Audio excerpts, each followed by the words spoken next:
my definition of success has changed from decade to decade. And it's a good thing. I am definitely, when I take on a challenge, it is not at surface level. It's definitely something that I seek to almost achieve expert level, if not expert level. If I were to contrast my 20s to now, like in my 20s, I was definitely like, yo, show me the money.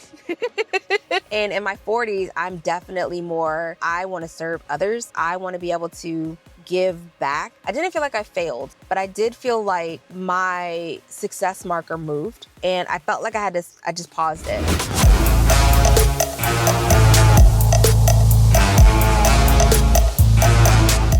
Across every guest episode of She About Success, I ask my guests a question, and that is, what is their definition of success? And this episode, I actually wanted to share my definitions of success across the decades. I'm going to start in my 20s, and then we're going to go to present. So for me in my 20s, success was about starting and growing my family, being married, and a six-figure salary. So at that time in my 20s, I was corporate. And before I turned 25, I had the desire to have over a six-figure salary. I did make that goal. To me, that was success. It wasn't the end all, but that was a marker, a notch, if you will, in my 20s. I was definitely motivated to make the different moves that it takes to be in corporate. That included like managerial positions and then executive positions, and being in a space where I could lead people. That was a desire of mine. And so at the same time, I also wanted to be able to learn from the corporate environment, the facets of how they operate their business, and what that could potentially look like in the future. Because for me, I always knew I wanted to have my own company.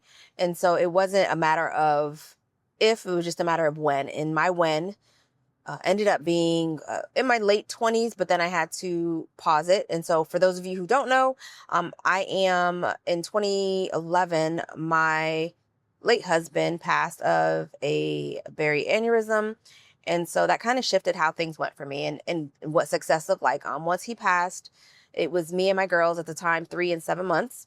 And I went from the definition of success in my 20s to redefining what success looked like to make sure that me and my family were good to go.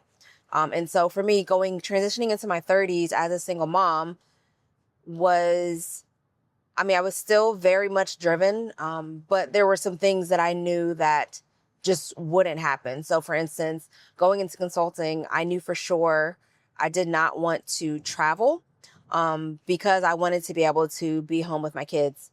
And so in my early 30s, definition of success was being present for my kids. Now, granted, I'm still present for my kids now, but just they were very much smaller, and I just didn't want to miss anything. And so I made a decision then that success would be being able to come home every day to see the girls and spend time with them, and have our mommy daughter time. And so it was really in my mid 30s where I felt like, okay, what else can we do? And I took on my second career. So success then was, how do we build this copywriting business? And so I took on copy and digital marketing, email marketing as well, learn the tech stack and the funnel structures and, all the elements that go into running an online business. And my intent wasn't necessarily to go out and run an online business. It was really, I wanted something different outside of my normal career, which at the time was in the space of data analytics and consulting in that vein. So, I still did consulting, but it was in the small biz space when I picked up copy and digital marketing. And that was just it was a challenge initially. I wanted to make sure that I knew all the nuances that it took to be in the space. I am definitely, when I take on a challenge, it is not at surface level. It's definitely something that I seek to almost achieve expert level, if not expert level. And by that, I mean, when I say copywriting, I don't mean I took a course and called myself a copywriter. I mean, I studied under the great copywriters. If I were to mention some of the names now, they're a little bit older, but they're definitely OGs. You would know them, especially if you're in the online space. I studied the art of copy. I understood the psychological elements of copy. I'm not talking about just demographics. I'm talking about psychographics. I'm talking about the psychology that goes into writing copy. Like when I was in my 30s, I was in it, and I was still doing the data analytics consulting. So I was doing both and it did, present its own challenges, but it definitely was worth it to me to add it to my repertoire. So I led with copywriting. That was what I did. And then it took its own turn in the small biz space into email marketing. And so we did campaigns, and then I came up with trademarks around it in the digital space. So we did things like one of my trademarks is for voice print. And that's where, and this is pre-AI, this is before AI became a thing.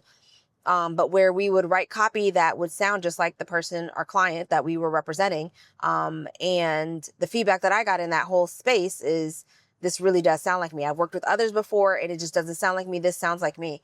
That was what I would hear over and over again. And for me in my 30s, the digital marketing definitely took an uptick, and that was probably in my 30s the most profitable my company had been at the time. And we were doing email campaigns, we were doing marketing funnels, we were doing websites. Let's see what else we were doing. Yeah, I mean, that's about the gamut of it. Digital strategy. So we would help businesses that needed marketing, like strategy and tactics, and how they should go about it and what it should look like. Like I was doing strategy days where I would sit down with a CEO and we talk about what their goals are, and we would map out their content strategy or their marketing strategy, depending on what the need was. So when I say I went in on the digital marketing side, I definitely took that on. So that was my 30s. Success then was really, can I do this in digital, this being digital marketing, specifically copy and email marketing? The answer was yes. I coached in it as well, both on the copy side, and then of course, not leaving the tech side of me behind. I did tech stack development. So I would help recommend like software tools and integrate those and implement them. So yeah, for me, for sure, my 30s was definitely what is this new or next career, if you will, additional line of business, and from a business standpoint. So that was my 30s. Let me see what else. And then towards my like mid to late 30s is when government contracting was picking up. And I was doing things like independent verification and validation. I call that, it's called IVNV, where you basically, I call it like Switzerland, like you're neutral, you go in, you help the client, which in the government contracting space, it's like usually an agency, but a division within an agency, but you help them with the system integrator, in this case for me, because my lens for IVNV was data analytics, help them to ascertain if what, contractually the system integrator was supposed to deliver is actually, what's being delivered. And you kind of help advise with what best practices are and, where things could be done differently, or if something's fine, or, alert if there's an issue. So that was kind of the space that I operated in for a little bit. And then, again, took on more contract work in terms of data analytics and reporting for different agencies in my mid to late 30s. And then I shifted into, so I'd say at that point it was, okay, let me pause my small business endeavors to really grow government contracting. And so the success marker there for me was, how many contracts can we get?